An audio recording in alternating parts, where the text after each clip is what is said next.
Just did my first delivery, and a couple of days ago, right, the guy returned my Durango, and he really surprised me because he vacuumed inside and he cleaned the floor mats, and he says all you have to do is wash the car outside, and because there was lots of bugs, in the front there. I'm guessing they went again to Bend for Kananaskis or something like that, where there's a bunch of bugs. And I didn't drive the car because I know it's fully fueled, so I was waiting for the next. I didn't have any customers after that. But then this morning when I woke up, I decided to check my email, and I see there's a message from the rental company saying that my car is booked for 5 days starting today, which is September 3rd, Wednesday. And the car is still dirty outside, at least. And so I had to change my keys because I was just about to step out and drive my Jeep to work. So now I grabbed my stuff from the Jeep and moved it to Durango and drove Durango to work. So the plan is to wash it on the way home and then get it ready, because the guy says his plane lands around 9:30.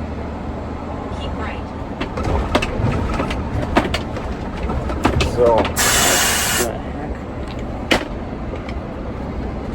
This stupid box in here, like this, plastic box, it just drives you nuts sometimes. Somebody put it in, actually I threw it out once, and then another driver put it back in, but it doesn't really serve any purposes.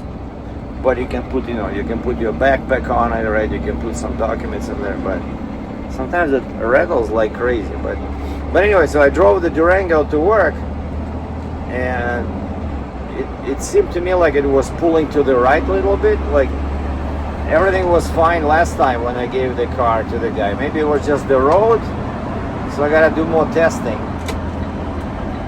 But the steering wheel is straight, so maybe he just hit a pothole or something. I didn't see any damage. And I checked tire pressure. All tires were 39 psi except for the rear right was 40, which is okay because I usually keep them at 40 psi. And today is going to be plus 29 Celsius, which is what, like 200 F. It's going to be really hot. And for the second day in a row, we have a bad air quality warning. It's really hazy outside, and the sun looks like this. So it's like a war zone. I don't know what's happening. Probably some kind of lots of fires in British Columbia. That's usually when we get these bad air warnings, when there are fires over there. And so so the pressure will, because it's chilly in the morning. In the morning it's like 50 F, plus 10 or 13. And so I think it's normal, 39. I think they recommend like 35, but I keep it at 40 because these tires are pretty soft. And then last time I checked, my oil life was at 40%, which was a bit surprising because I just did, when did I do it? I think I did the oil change in April or something. But still, April, May, June, July, August, September. And I thought, okay, I'll wait for it maybe to hit 30%. And so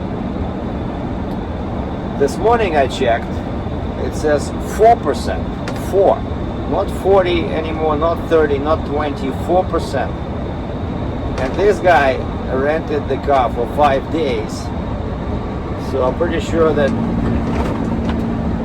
a warning will pop up while he drives saying that oil change is required, which of course is not good, but I did not expect the oil life will drop so bad. So basically, these guys, they drive somewhere on bad roads, dirt roads, maybe the filter is dirty, the air filter. I have K&N filter in there, so I'm gonna check it. Because on this one it's super easy. There's no bolts, it just clasps, and the filter itself is very small, so it's easy to clean. Just wash it, with some green biodegradable cleaner. But yeah, 4%, so since April. And so I booked, on the calendar in the rental app. I can block off the car so that people don't rent it while I'm doing oil change. And so this guy returns the car September 8th, and so I blocked unavailability. So my car is not available September 9th, September 10th, just in case. And I need to call Chrysler and stop by their dealership nearby there and book oil change, and I'll ask him to check alignment, because it did seem like it was pulling to the right. But again, more testing is required, so I'll go on the freeway today after work and see how it behaves on the freeway at like highway speeds, like 100 kilometers an hour, 110. Because it's hard to tell on city streets, right? It can be just the road itself can be tilted to one side. But on a straight stretch at, let's say, 100 kilometers an hour, 60 miles an hour, it should be pretty telling. Is it pulling to one side or not, Because that's bad for tires, right? That's bad for fuel economy, so gotta be fixed.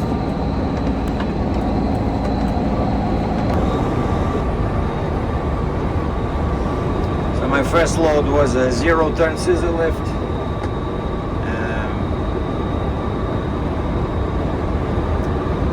The paperwork said put the zero-turn scissor lift in the locker. There's a box on the door with a key. The code is so and so. And asked my dispatcher, I said, what do they mean, the locker? Like, is it kind of like a fenced off area or something? I call the guy, he doesn't make any sense. Sounds Indian. And he says, gate. There's a lock on the gate. I said, wait, what gate? Is this like a warehouse? Or is it a commercial building with some offices? He says, yeah, offices. So I said, so what do you want me to do? He says, yeah, just open the door and put it inside. I said, so it's a commercial unit in like a retail, strip plaza. He says, yeah. So finally, I knew what he was talking about. And yeah, it's a new unit, kind of like, hairdresser salon or massage or insurance office, in a new plaza. But it was pretty narrow. Like, normally we don't like doing that, because if I damage the door, they will blame us. But it's a very small machine, so there was good clearance on both sides, so I did it for him. And then put the key back in the lock, in the box, kind of like what real estate agents use to hide keys. Same idea. And then went back empty to the base, and they gave me a nice electric articulated boom lift, a pretty heavy sucker. So now I'm on 201 heading south towards my delivery, and then on the way back I have two pickups, picking up one medium-sized scissor lift and then a small scissor lift. So, and I'm guessing by that time, so it's I should be at my drop-off at 8:55, and then unload to the new place. I think it'll be almost lunchtime by the time I'm finished with and unload everything at the yard. Yeah, I'm sitting at Glenmore Trail, trying to turn which way? West. Look how many trucks are here. Lots of trucks. So yeah, I just dropped off my electric boom lift. It took only 8 minutes from start to finish until I hit all the chains. And now I'm heading to my pickup number 1, which is scissor lift. It's some kind of a school. Call the guy, he says it's parked near where the buses are. So I'm guessing school buses. And then we'll go grab the other one. And so I'll be at the pickup location at 9:30. So probably 10 minutes to load, and then 15 minutes, 20 minutes to the second pickup. It'll be almost. Well, I just did a delivery near Springbank Airport, and these are, I don't know if these are like training flights or they're just giving people rides, but this chopper has been making circles right where I deliver, you know. Now look at the sun today. It's amazing. So the air quality is awful. They say there's fires in northern Canada and in BC.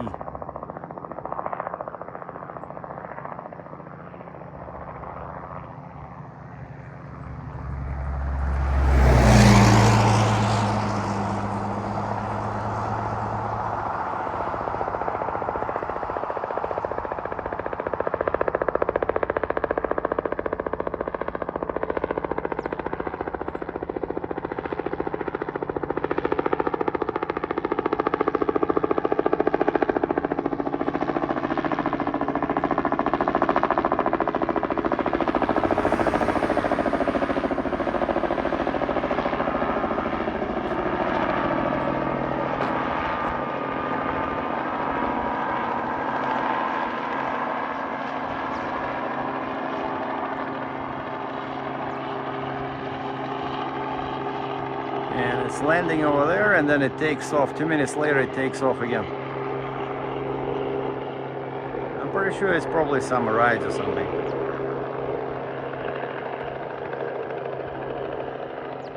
And also I saw a small plane cruising around. That one is probably for training. But look how foggy it is. Like, you can hardly see mountains. That's how bad the air is today. And this Springbank, there's a whole bunch of, see, hangars everywhere. There's small planes. See, now the chopper landed now. About to take off again. Well, I'm at the Chrysler dealer, and on the way here I was testing the steering. Seems to be okay. It was okay. It was just the road, so it doesn't pull to one side. And so, but just in case, I went to see if, you know, there's any damage on the right side, like, because if it was pulling to the right, you know, maybe hit like a curb or something. And so I'm looking at all these wheels, and then I come to the front for some reason, and I see this. You guys see this? So somebody, and I don't know if it's the previous guy or the guy before that, because I only now noticed this, somebody went really close to the curb. You see this? Really?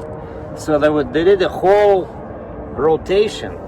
Like, how can it be so stupid, you know?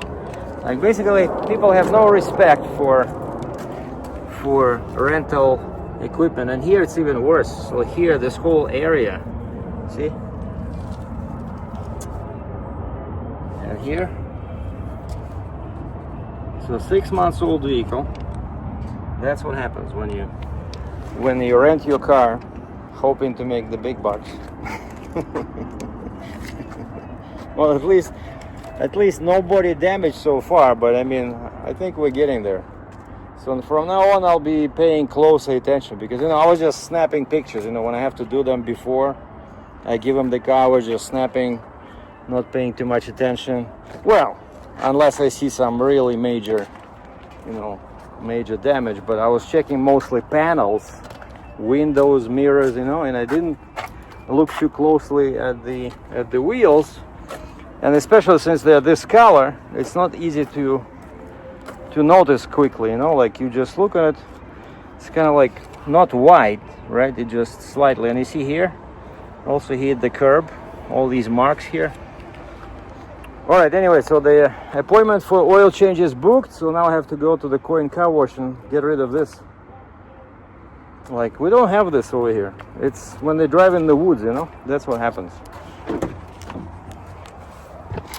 Son of a gun. And the guy in front of me has the same RT Durango.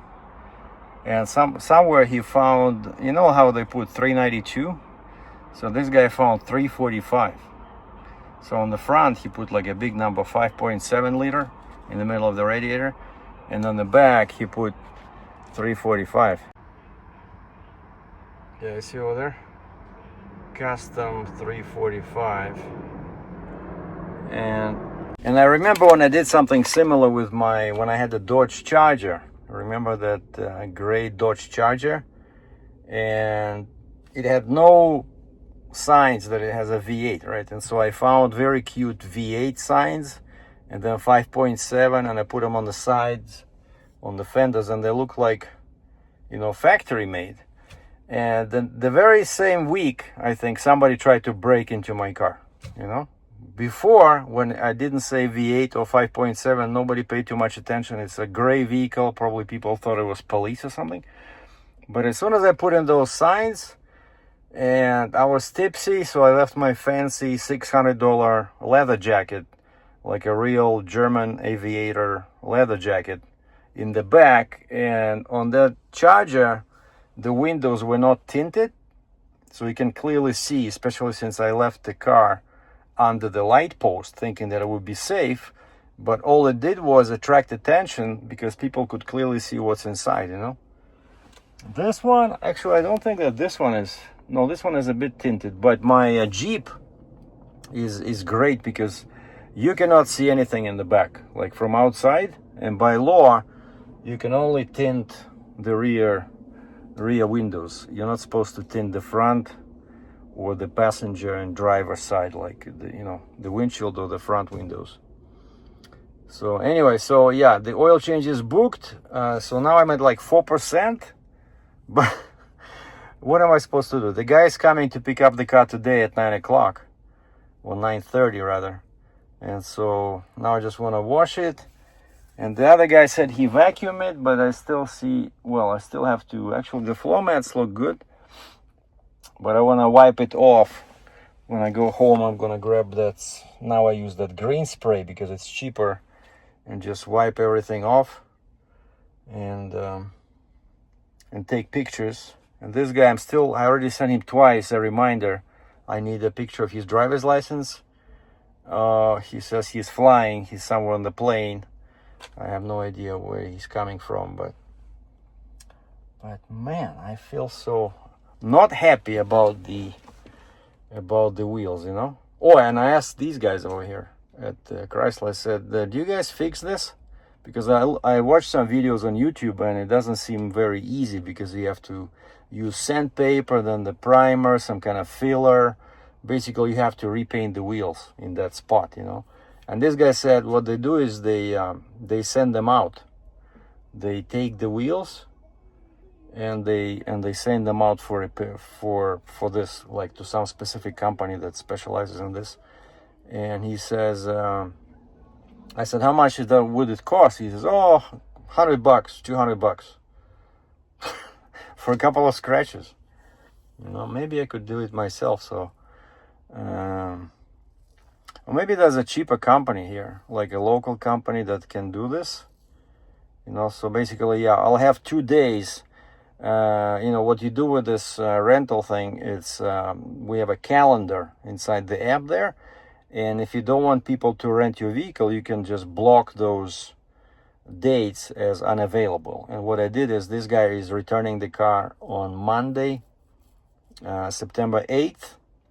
And I blocked unavailability for 9th and 10th, which is Tuesday and Wednesday. So for 2 days, my car will be invisible on the app. Nobody will be able to rent it. And so, yeah, Tuesday, we agreed that I'll drive this to work as I usually do with these things, and I'll just drop off the car and put the key in the night drop box, and then they will do the oil change, and then I'll do when I'm off work, I grab Uber or Lyft or just walk here and pick up the car and take it home. But maybe, so I have a week maybe to find out if maybe I can use the second day, 10th. Maybe there's some kind of shop that doesn't charge too much to fix the wheels, because yeah, it's just pretty much new vehicle and already shit like this. Because you know, the more, my feeling is that the more marks there will be on the car, the less respect people will show, you know, because hey, it already has scratches, you know, no big deal, we'll add a couple of more, you know. So anyway, gotta go clean up the car.